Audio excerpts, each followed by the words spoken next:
It's probably, I don't know if it presents a problem as far as moving traffic, exiting it out, but it's nice having. The function's going to stop at 6, so they'll be able to open the And a big thank you to Desert Financial Credit Union for sponsoring this morning's KRIM Community Spotlight program. Good morning, Ring Country. Chris Higgins in the studio. Hope you're having a great Wednesday morning. And it's getting a little cooler out there. I think the high today is only supposed to be around 58 degrees, so a little bit chillier today. And we put up an update on the KRIM FM Facebook page as far as possible snow in the area from the U.S. National Weather Service out of Flagstaff, so check that out. Also, we're streaming this morning's program on our KRIM FM Facebook page and YouTube channel, so give it a watch if you'd like. This morning, our guest is District 1 County Supervisor Steve Christensen. Good morning, Steve.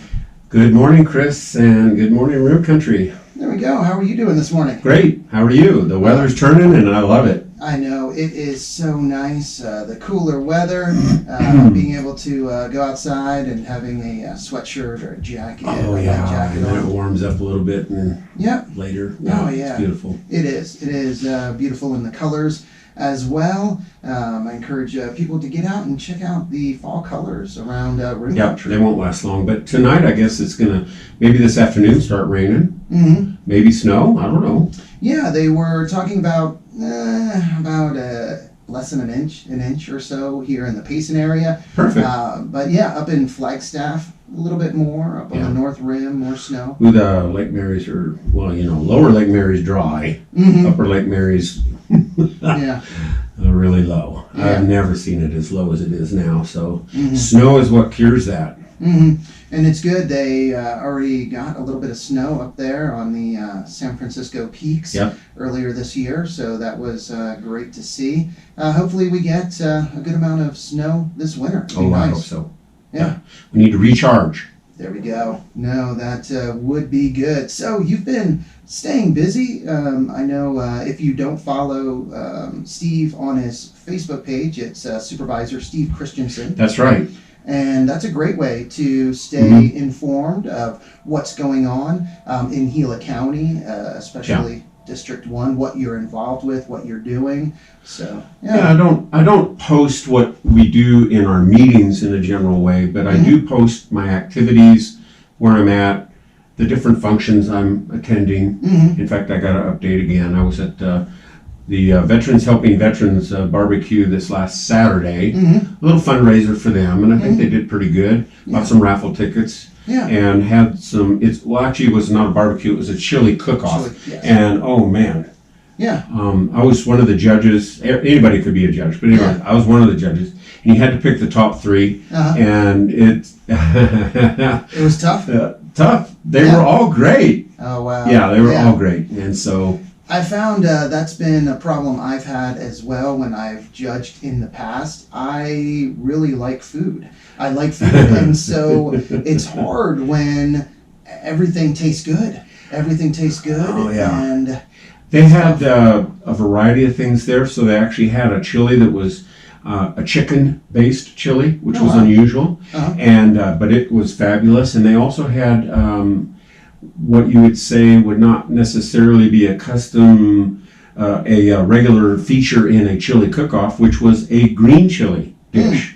And so it was structured differently, of course, not really with beans and all that sort of thing, but I think there might have been some beans. Anyway, they were all just fabulous. One was made with antelope meat, which really technically would be pronghorn, but so it tasted really great as well. And so that was not a bad day at all. No, some game chili. Let's remember our veterans. We have several veteran groups in town, and the veterans, of course, do meet every Tuesday morning at 8 o'clock over at what they call the log building at the Mount Cross Lutheran, right on 260 there. And if you are a veteran, you want to be a part of that, they welcome you with open arms. 80 to 100 people are there every Tuesday morning. There's donuts and coffee, and it's a great thing. So whenever I'm not in Globe, I usually try and attend that.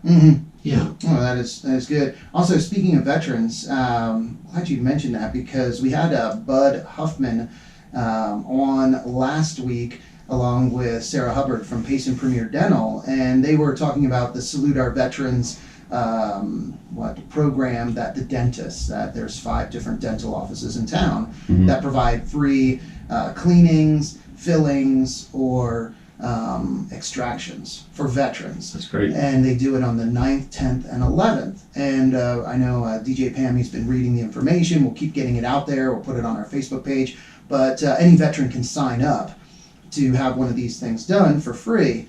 But he was talking about this Friday, I believe is November 4th. Right. There is a funeral that the color guard, the honor guard, is going to do at Messinger Funeral Home.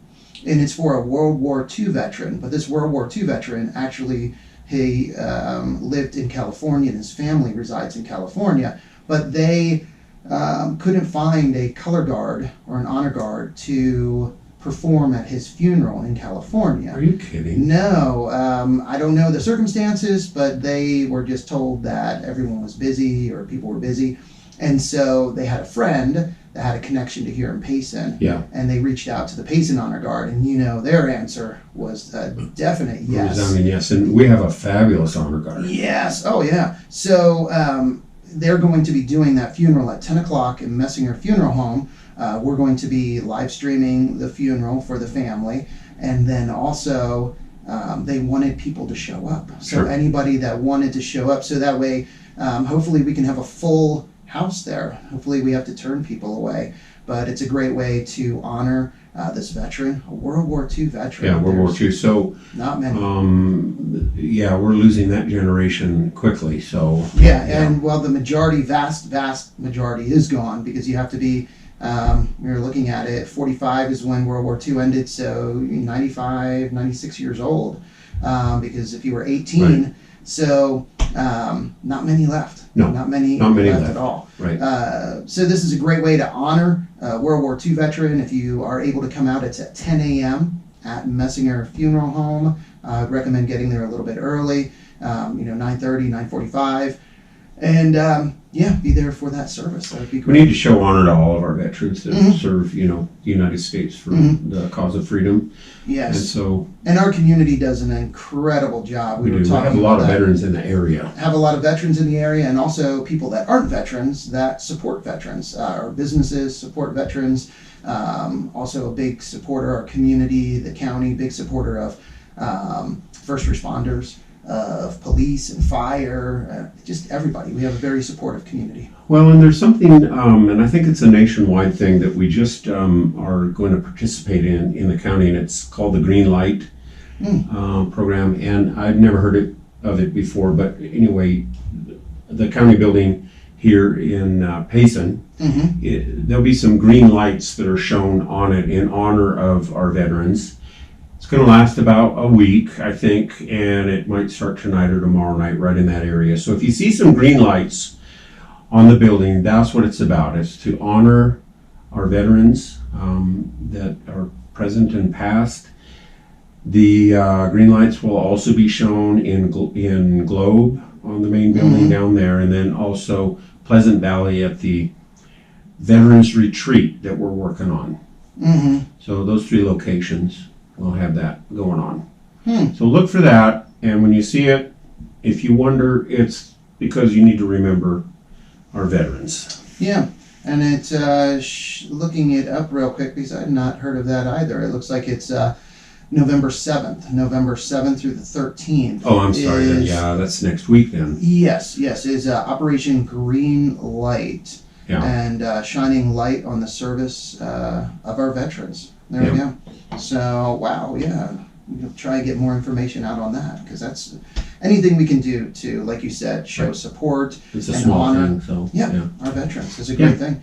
So, like we were talking about, you had been involved in quite a bit. Everything from a mountain bike race to a groundbreaking for the bridge downtown Basin. Yeah, actually, I haven't been in to KRIM for 2 months now because I had a conflict.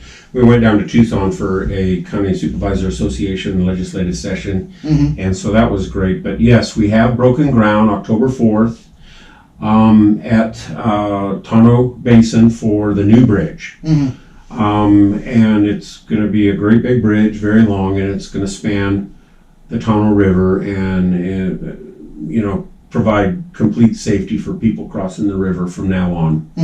So I think the project's going to be a couple years, but they have started on it. They're working on it now. Wow. Yep. That's big. It is big. Yeah. Cost a lot of money, and we were overlooked for many, many years for that money because generally speaking, when a grant is being considered by a group in Washington or whatever you apply to there, they'll say, okay, well, what's the benefit? Here's the cost, I see it, but what's the benefit? How many people does it benefit? Is the benefit really valued enough to get the grant? And so it's been many years before they finally said, yes, I think there's been enough people injured and died in this process that the value is now there. So thank goodness that we got that. Yes, yeah. And thank you to everyone, yourself, or all the supervisors that kept pushing for that. Well, think about the kids that have had to cross that over the years. I mean, are still doing it in the 5-ton. I mean, until this bridge is complete, you're putting your school-age children on an old Army vehicle that crosses that, and so that's a scary thing. Yeah. So. Yeah, where obviously a bridge eliminates that risk. Yes. Which is a good and some people don't want the bridge because of the growth that will occur on the other side of the river. Yeah. But you have to look at things as progress. You need that. At one time there was no pavement coming to Payson. Now there's pavement. Does that increase traffic? Sure. Does that increase growth? Yes. No one I think that I know would be willing to give up the 4-lane highway all the way to Phoenix and turn it back into dirt. So it's like that was progress, and we're happy with that progress right now. So and the bridge will be the same way. Yes, no, that is a good comparison. Even going back to just when it went through Sunflower, when it was 2 lanes through Sunflower. Right. Wow. When it was basically 2 lanes the whole way. Yeah, 2 lanes the whole way. It was very dangerous. A lot of deaths on the highway. Yeah. Very windy. Dangerous at night especially.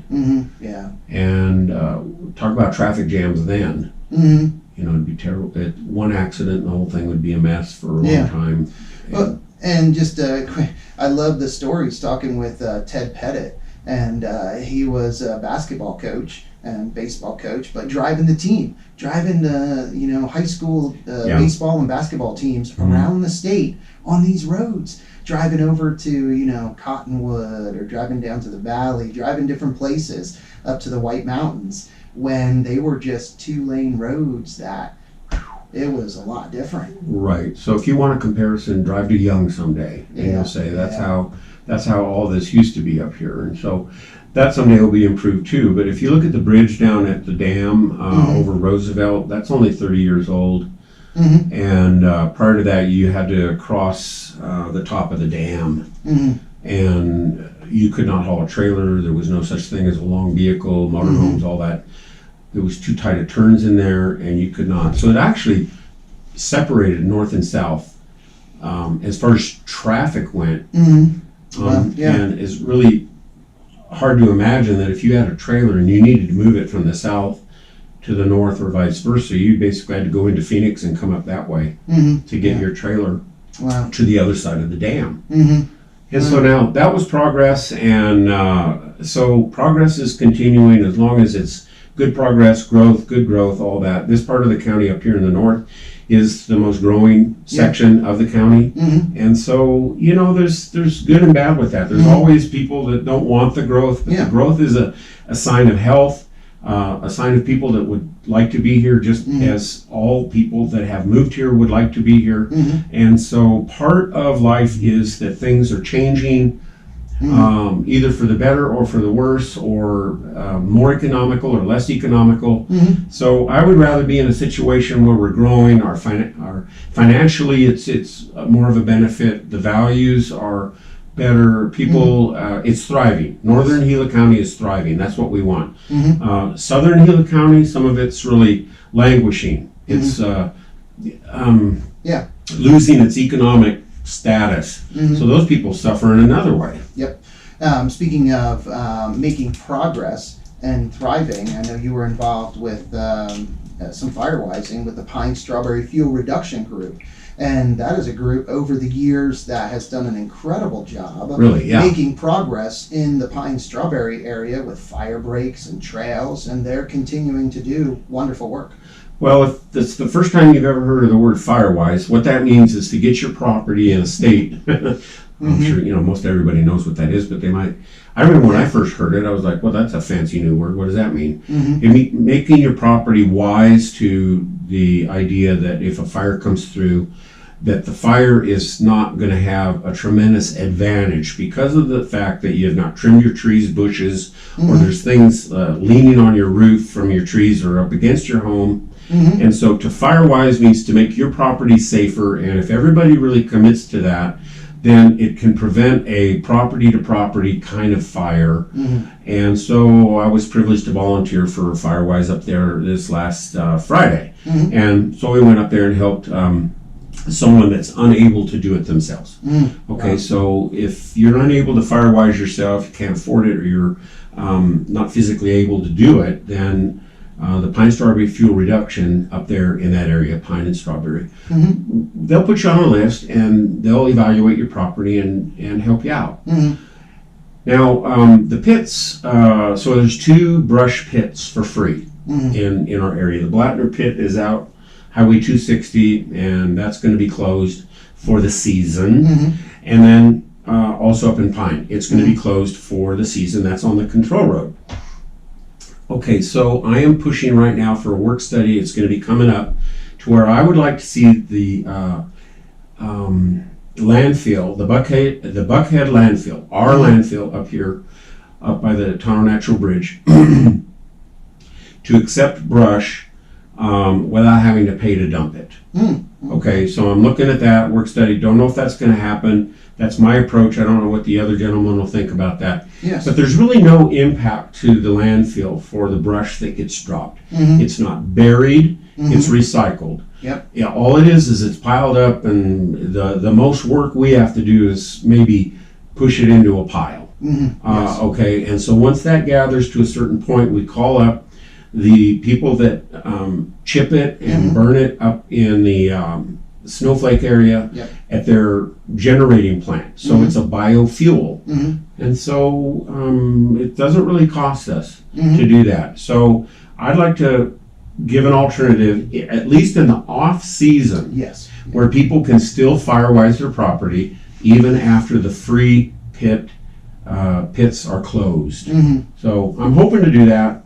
And so it's on the list of things to do, and it's I've been told it'll be coming up on a future work study. So then we just talk about it, benefits, and all that. We already have what's called the dollar dump day. And that's generally once a month, and that's where you can dump basically kind of up to a certain amount for $1. And that's the whole idea there, is to keep people from dumping their junk, their sofas, refrigerators, or whatever out in the woods.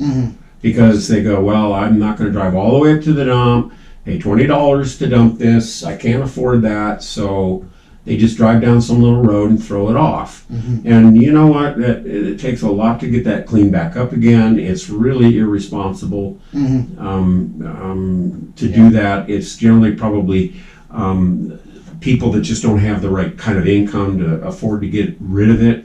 So we have the dollar dump day, and I think that is very helpful. Yeah. No, that is great. It'd be great to see the pit opened up like that at no charge during the the landfill. The landfill.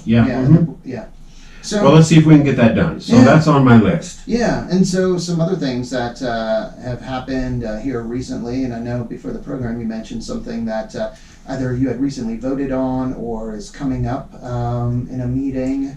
I forget what that Was a brake noise ordinance. brake noise ordinance. That's right. Yeah, and also a wildlife feeding ordinance. Oh, hey. Okay. Yeah. So the brake ordinance is probably coming up for a vote. We've already had a work study on it. Mm-hmm. And that's the result of people in Pine that actually approached me. Mm-hmm. So you know what would be great if we could keep the truckers, the big trucks, Mm-hmm. from running their jake brake or their engine brake, either way you want to say it, right through the center of town. Mm-hmm. In other words, it's flat through Pine, and Mhm. you don't necessarily need to do that. Perhaps if you need to do that because you're going to get in a wreck, then please continue doing that. However, we're going to be putting up some signs that said if no engine brake noise through this section. Yes. Okay. Mm-hmm. But if a trucker's in trouble, he's miscalculated something, I'm going to say use your brake. Yes. Okay. Make some noise, but don't do it on purpose just to annoy people. Mm-hmm. And so we're going to try for that. So that'll end up with some signage in Pine and Strawberry at both entrances there. The San Carlos Indian Reservation has already indicated their support for it because they have a place on their highway somewhere in the San Carlos Reservation where they would like to use that ordinance. Mm-hmm.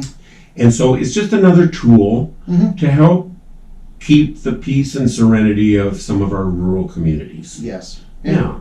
Sounds good. And Now then, the wildlife the wildlife ordinance. Okay, so I had Jared McFarland, who's with the Game and Fish. He's local. Mm-hmm. He came to me and said, we have a very much increased incident of human to wildlife interaction. Mm-hmm. Since 2015, it's gone like off the scale with elk especially, but javelina, every kind of wild animals and stuff like that. We don't really have an ordinance on that. Mm-hmm. So what people are doing, and I guess I'm going to focus that most of it's occurring in Pine and Strawberry, some in Payson, because that's where we have a lot of wildlife. We have javelina, elk, especially elk. Okay, so what they're doing is maybe it's the weekenders, maybe it's the Airbnbs, or maybe it's the full-time residents are literally feeding truckloads and wheelbarrow loads of feed, corn. I mean, they make like a mission out of feeding animals. They'll go out in the fields, and this is in the communities, and just to feed the elk. And they think they're doing the elk either good, or they just like to do that out of the kindness of their heart, or they're doing it because they think the elk need it, or they just want to watch the elk.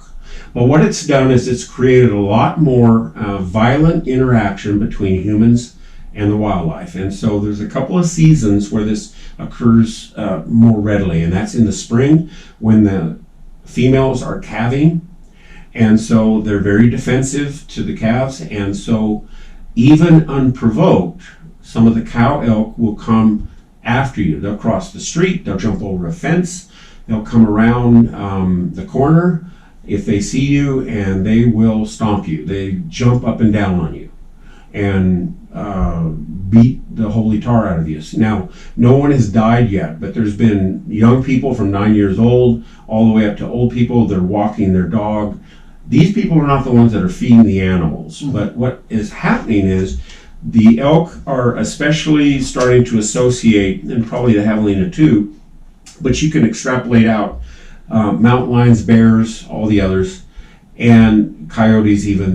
They're basically saying, if I see a person, that's a food source. So they're going to come to you, and perhaps if you don't have what they want, then they're going to get upset. They're just wild animals. They're not Disney characters. Okay, so they behave instinctually and all of that, and so they're defensive with their young. Then of course in the fall we have the rut, and that's a whole nother dynamic there. And so they're running through the communities. Sometimes they'll get a mood to run, and so you'll be walking down some street in your community, and 30 elk will be jumping over the fences and running across the street, and if you're in the way, I don't know what's going to happen to you. So we're going to create an ordinance, and I'm pretty sure this is going to go sailing right through, that says you're not allowed to do that anymore. And that's not going to hurt the elk, because elk traditionally have never been in these communities at the number that they are. They will eventually start dispersing, because when they don't have regular food, they search for it. It's healthier for them to do that, and so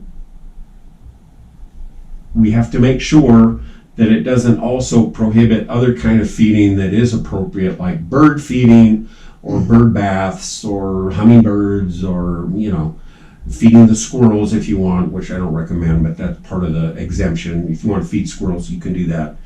But so it's for the purpose of public safety, to be honest with you, and the animals will be fine. And so that's going to be coming. So we don't want to interfere with any hunting activities that, like salt box or anything else that are legal forms of hunting. Ranching is exempt. All those kind of things. It's really, we're just trying to target the in-community feeding of animals. Okay? Yes, from I would think from a residence, from a home, or where people, as you said, they're in a community, and putting feed out Right. and encouraging. This is more, this is more than javelina coming and eating your tulip bulb. Yes. Yeah. This is where you're going out and actively buying potatoes or stuff that you want to feed to the javelina. Going out and buying sacks of corn and all that to give to the elk and all that, and so that does attract other predators into the area that you may not want. And so it's an ordinance that we don't have in a rural area. We'll probably be the first county to do it that's a rural county. Really? Yeah. Well, no, I won't say that. There's a couple others that already have it. Cochise County already has it. Oh, okay. Yeah. Yeah, no, it definitely has been a case where we have seen a massive increase of large wildlife. Never used to see elk in town, hardly ever, and now they're walking up and down all over the place. Yes. There's been people hurt in Rumsey Park, right here in town. I've had 3 bull elk sit in my front yard. I've never had that before. Yes. So check this out. Yeah. Yeah. And they have no fear of you. Not at all. Yes. Wow. So those will be coming again to the supervisors in a future meeting? Yeah, okay. They're coming up. We've already had the work sessions on both of those ordinances. So what happens then is it goes to legal and they start drafting and coming up with the right words and everything. And then they'll bring it to us for a vote to establish. Yeah. So, wow, it is already right at 10:30. Oh, it is. Real quick. If people want to, find out more information, come to the meetings, contact you, what is the best way? Well, get on the Gila County website and find out when we're going to have a meeting if you want to attend. You can do it online, or you can live streaming sort of thing, or you can go down to the new county building and actually attend the meeting via the audiovisual thing. You can speak at the meeting, all of that, so you can attend. Not many people avail themselves of that, but it is certainly available. And when is the next meeting? Well, we're not going to have one on this Tuesday, but 2 weeks from yesterday will be our next board meeting, and there is a schedule. I couldn't tell you. I mean, I look at my I look at my calendar to see what's happening. But next Tuesday we're off, and I think December we only have one. Yes, with the holidays fast approaching, before we know it, it's going to be Thanksgiving and then Christmas. So everybody get out and vote. If you haven't voted, please vote. There we go. Tuesday is our last day of voting. Yes, it is. And you can drop off at the Gila County building. There's drop-off boxes at the Gila County building, also one in Pine. I can't remember, I think there's one in Straw Valley. However, if you don't want to use that method, you can go right to the recorder's office in the big building and drop it. Don't mail it at this point. Do not mail it. All right, there we go. So drop it off or take it into the Gila County Recorder's office. Or do like what I'm going to do. Vote on Tuesday morning. There we go. Or go old school. Old school. Go into the polls. Yep. themselves. Well, thank you, Steve, for coming on this morning and sharing. And I know there's a lot more to share next month. Maybe get some more information out there as well. But it's great to keep everyone informed. And again, I encourage everyone to follow Steve on his Facebook page. It's Supervisor Steve Christensen. And again, you can see all the different activities that Steve is involved with and everything that's going on in the county. Absolutely. Thank you, Chris. All right, thank you. And it's time to get back to the music now with some Paul Simon, Steve Miller Band, Glenn Fry, and more. But first, let's get a quick update from the National Weather Service. Forecast for Payson and surrounding areas. There we go. Jim Vaughn. Today, showers possibly mixing with snow tonight into Thursday, changing to snow Thursday night. For today, increasing late day cloudiness, otherwise partly cloudy and becoming breezy, high around 59. And South winds becoming 13 to 24 miles per hour. Mostly cloudy and breezy tonight with a chance of rain, possibly mixing with snow late. Precipitation may There we be go. a top All right. around 36. All right, guys.